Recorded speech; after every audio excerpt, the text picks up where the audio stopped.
Bismillahirrahmanirrahim. Assalamualaikum warahmatullahi wabarakatuh. Selamat berjumpa kembali di channel OPS Talaga Official. Baik, dalam kesempatan yang berbahagia ini, semoga sahabat-sahabat operator semua selalu dalam lindungan Allah Subhanahu wa taala dan selalu diberikan kesehatan. Amin ya Allah ya rabbal alamin. Baik, kali ini saya akan memberikan sebuah tutorial mengenai pemutahiran data, khususnya yang akan mengikuti PPG atau program profesi guru, yang memang berdasarkan surat yang diterbitkan dari Kementerian Pendidikan dan Kebudayaan, Riset dan Teknologi pada tanggal 13 Januari. Ini diharuskan pada setiap satuan pendidikan untuk melakukan pemutahiran data calon peserta pendidikan profesi guru untuk jabatan tahun 2022. Maka dengan itu, yang perlu dimutahirkan yang pertama adalah nomor induk kependudukan atau NIK dan tanggal lahir melalui halaman Perpal PTK. perpalptk.data.kemdikbud.go.id. Nah, ini untuk perbaikan nomor NIK dan tanggal lahir, bila mana ada data-data yang belum valid ya, bisa diperbaiki di sini, khususnya untuk NIK dan tanggal lahir. Kemudian yang perlu dimutahirkan atau diperbaiki kembali yaitu data riwayat pendidikan formal. Ini di Dapodik harus berurutan dari mulai pendidikan pertama sampai pendidikan terakhir ya, SD, SMP, SMA, kemudian S1. Selanjutnya status kepegawaian dan jenis PTK. Ini juga sangat penting ya. Kalau ini untuk status pegawaian dan jenis PTK ini diperbaikinya melalui admin dinas ya. Tidak bisa kita perpal melalui perpal PTK. Dan batas waktu pemutakhirannya yaitu pada tanggal 30 Januari tahun 2022 jam 12 malam ya. Kurang lebih jam 12 malam. Kurang setengah. Untuk informasi lebih lengkap ini bisa diakses di sini di dapokemdikbud.go.id. Dan ini tertanda Temu Ismail ya, PLT Direktur Pendidikan Profesi Guru. Baik, sebelum ke teknis, saya akan memberikan beberapa informasi ya mengenai apa saja yang harus diketahui bagi calon peserta PPG tahun 2022. Yang pertama, ini untuk persyaratan ya. Untuk persyaratan, calon peserta PPG memilih apakah mengikuti PPG bersubsidi biaya ditanggung pemerintah atau non subsidi, di mana di seluruh biaya dibebankan oleh ke calon peserta apabila nantinya sudah lulus. Ini ada dua pilihan ya untuk mengikuti PPG. Ada yang subsidi, yaitu ditanggung oleh pemerintah untuk pembiayaan. Kemudian ada non subsidi, di mana seluruh biaya dibebankan ke calon apabila nanti sudah lulus ya, kalau sudah lulus. Kemudian yang kedua yaitu bagi yang mengikuti PPG prajabatan belum menikah ya. Selanjutnya, memiliki SK untuk guru honor di negeri itu harus memiliki SK dinas kota kabupaten setempat ya. Kalau tahun-tahun kemarin kan harus punya SK dari bupati. Tapi untuk tahun sekarang bisa pakai SK dari kepala dinas bagi yang punya. Namun ini SK ini memang sangat sulit untuk didapatkan. Butuh perjuangan yang tidak sedikit ya, butuh kerja keras. dan koordinasi dengan dinas tempat, karena tidak semudah memberikan telapak tangannya untuk mendapatkan SK dinas dari dinas pendidikan kabupaten. Sementara untuk yang guru GTY ya seperti di TK itu di bawah yayasan itu bisa menggunakan SK yayasan. Ini lebih mudah ya untuk yang di bawah yayasan. Kemudian selanjutnya untuk persyaratan lain bisa dilihat. Nah, untuk persyaratan lain nanti bisa dilihat di akun SIM PKB masing-masing. Selanjutnya ijazah dan transkrip nilai ini memang wajib.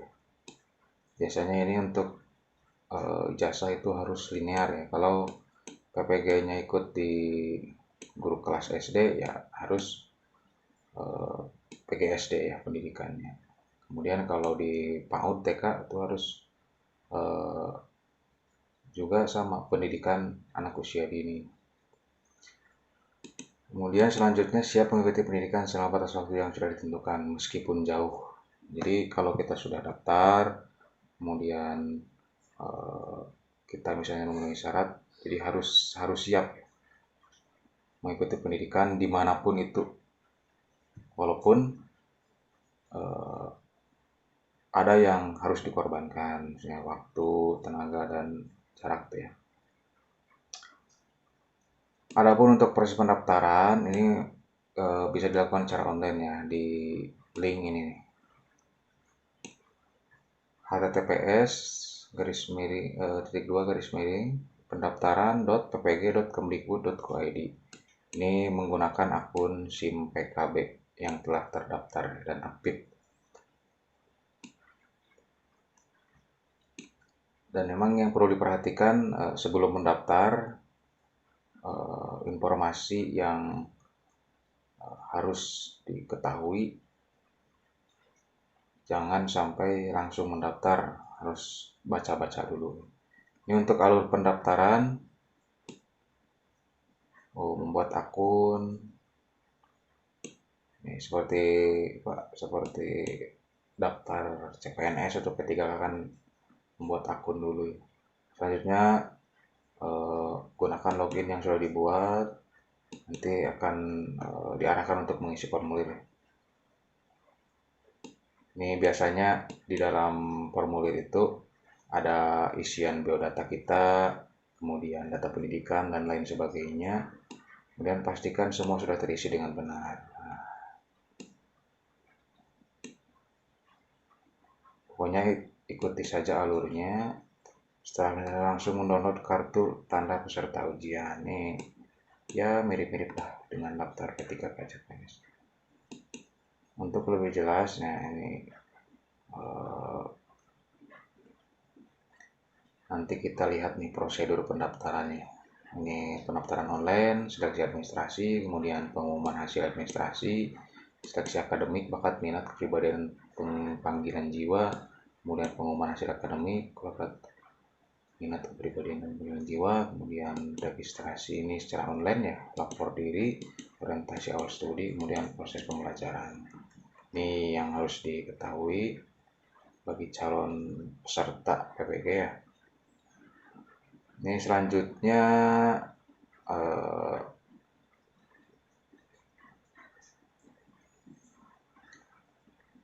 peserta mempersiapkan KTP.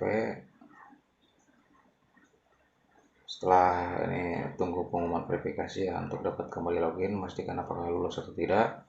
Jika sudah lulus misalnya ya, peserta harus mempersiapkan dokumen KTP, kemudian kartu tanda peserta ujian, ijazah, dan transkrip nilai. Ini di bawah saat tes dilaksanakan sesuai dengan pengumuman. Proses seleksi terdiri dari 2 materi berupa tes tulis dan wawancara. Jika sudah tinggal tunggu pengumuman, jika dinyatakan lulus akan mengikuti pendidikan selama waktu yang sudah ditentukan. Nah ini. Ini sedikit informasi mungkin bisa membantu. Dan untuk pendaftaran PPG nanti tutorialnya saya bikin di part kedua. Oke, kita ke pemutahiran data kembali lagi ya. Pemutahiran data ini tinggal menunggu beberapa hari lagi ya. Sekarang sudah tanggal 19 Januari. Ini batas akhirnya tanggal 30, berarti tinggal 11 hari lagi menuju berakhirnya pemutahiran data.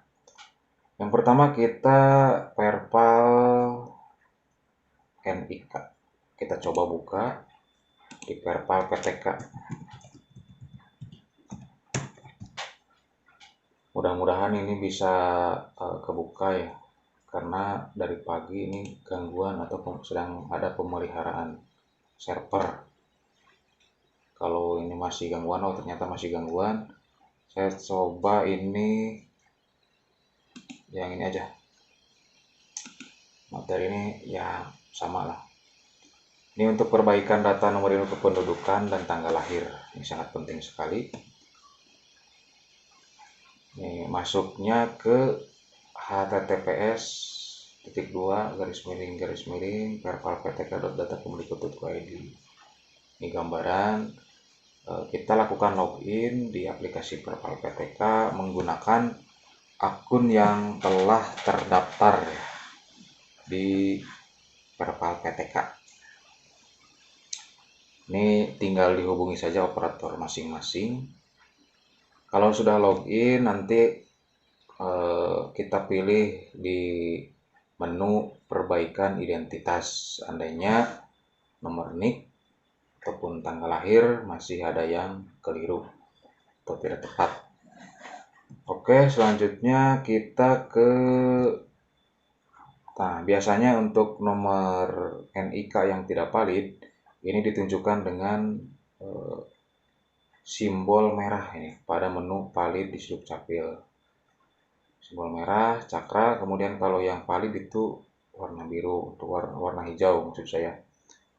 Untuk warna hijau memang gak perlu lagi diverifikasi ya, karena sudah benar, sudah valid.